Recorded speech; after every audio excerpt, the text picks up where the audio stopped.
Today we are announcing further measures to build upon our government's commitment to health and public safety in Saskatchewan. Tragically, in recent years, we have seen a rise in fentanyl and methamphetamine overdoses and deaths. It's important that we recognize these substances for what they are. They are lethal poisons that need to be eradicated from our communities. The rising number of drug-related deaths and overdoses is not just a statistic. It is a reality affecting many of our families and our neighborhoods. The hard truth is that no one is immune from the harmful effects of these drugs. No town, no family, no individual is truly safe from the far-reaching grip of illegal drug use. So I'm grateful to have these community leaders here with me today as we share our concern and recognize the urgent need for action.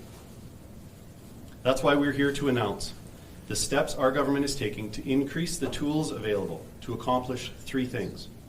First, to remove these drugs from our communities. Second, to deter people from using these substances and help them find treatment for their addiction, getting them on a path to recovery.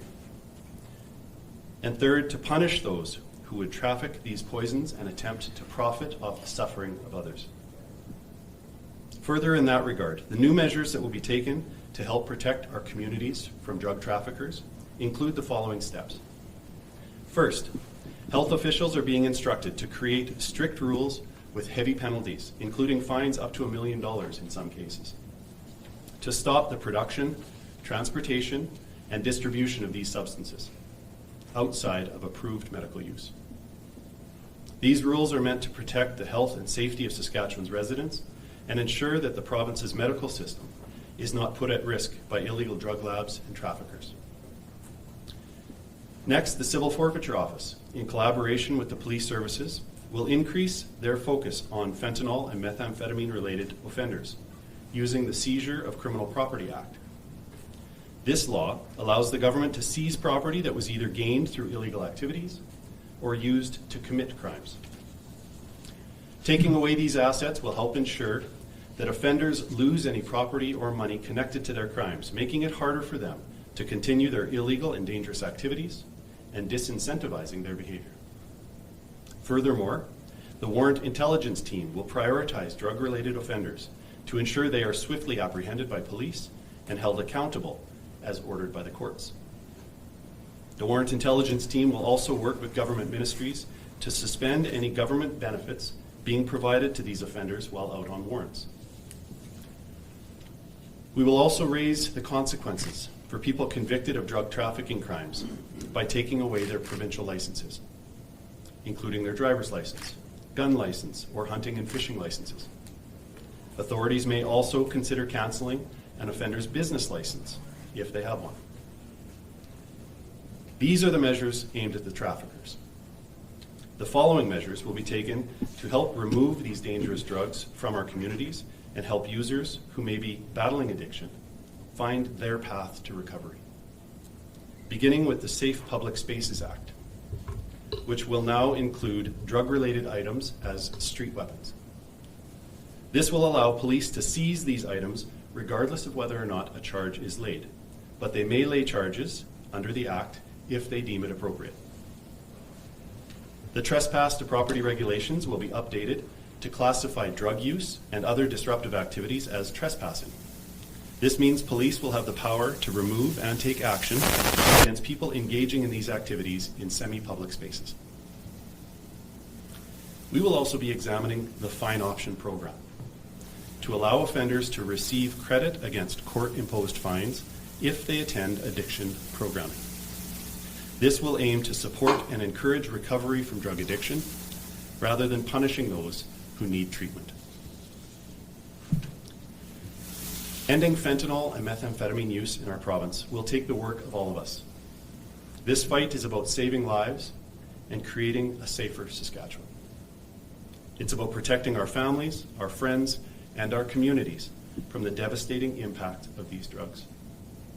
With these new measures, our government is taking decisive action to remove these dangerous substances from our communities and prevent them from harming the health and well-being of our province. Thank you. We can open it up for any questions. The reason why President Trump will impose these tariffs to Canada is because of fentanyl. How much seizure are we seeing right now in the Saskatchewan U.S. border? Well, I would say the measures that we're taking, while they may help in the conversations around tariffs, the focus of our attention is on the health and well-being of our communities. That's the primary purpose behind, it's the driving force behind these measures, is to protect our communities and improve public safety. If those conversations, or if this helps the conversations around tariffs, that's a benefit, to be sure. But our primary focus as a government of Saskatchewan is focused on the health and well-being of our communities. Okay, we're just going to take a quick break. We just need to adjust audio, so just however long we need, and then if you can just give us a thumbs up, we'll carry on.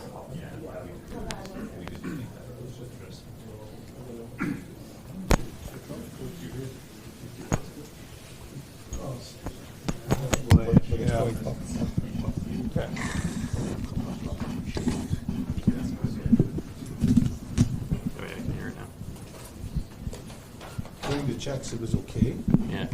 but then we cruised along. You want me to start again?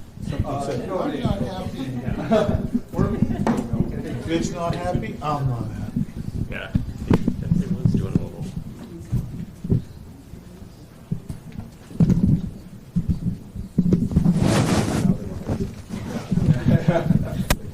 Got our attention.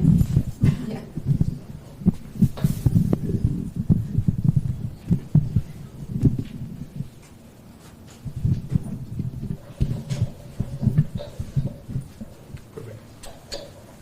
Thank you. Is everyone good to carry on? Okay.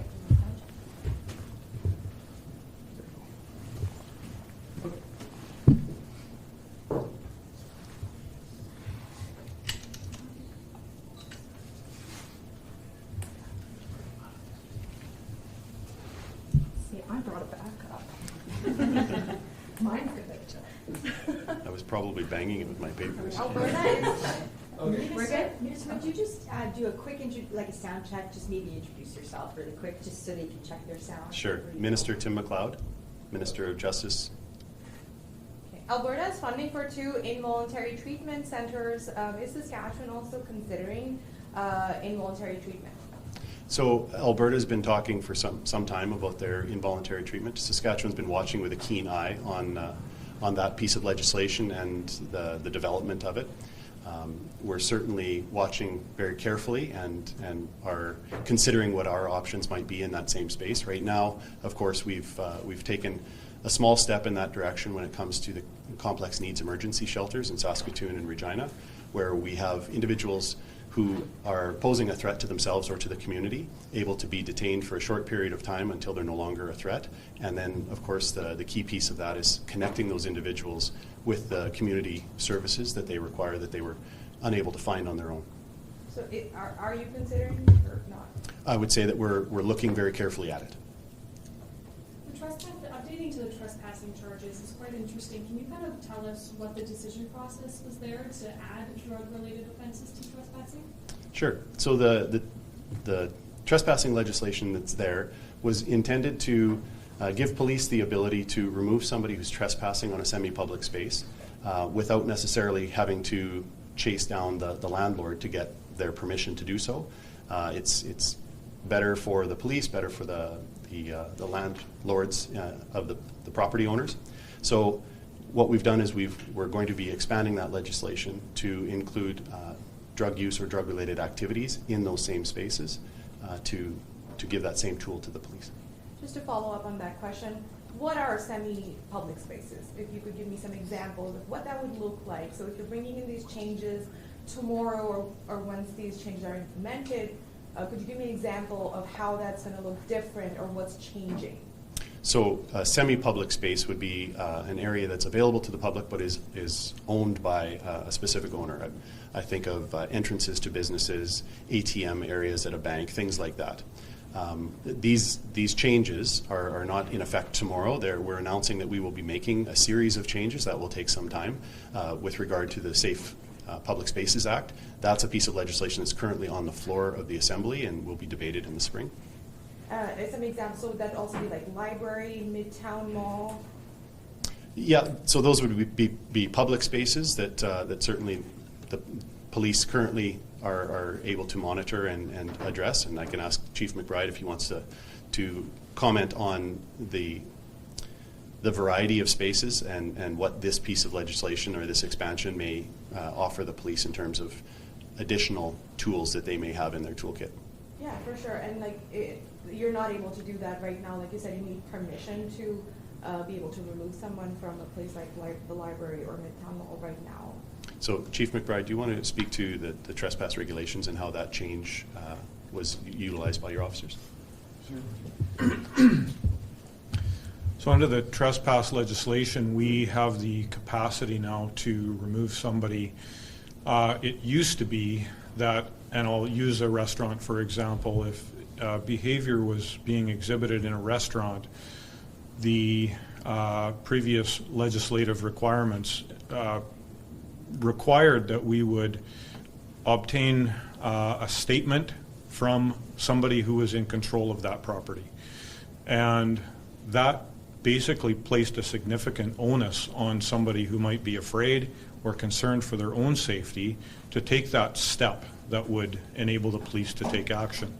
Under the new legislation, we have the ability to go into a restaurant, and if we observe it, whether we were called there or simply arrived there and see it for ourselves, we can take that action based on what we see as police officers without forcing a property owner or a staff member to leave a statement, testify in court, and go through all those very, very uncomfortable things that they might be really, really scared to do. And so from a policing perspective, it gives us that added measure of authority to take a proactive position in dealing with people who may be causing a disturbance or now using drugs in a semi-private location. And will you also be charging them with trespassing? We have the ability to charge with trespassing. And again, it would be based on an individual's circumstance, the totality of the circumstance, generally speaking. And at the end of the day, it's usually it's at the discretion of the police, unless there's a very overt and specific request from the person in charge of the property that they want them charged. And then that would certainly take some of the discretion away from the police in that case. Just to confirm, these measures are immediate, that they're already in place, or not yet? The specific change with regard to drug use within a semi-private space, that is not in place yet. That we're anticipating moving its way through the approval process, and once it becomes legislation, then certainly the police will be acting on that when appropriate.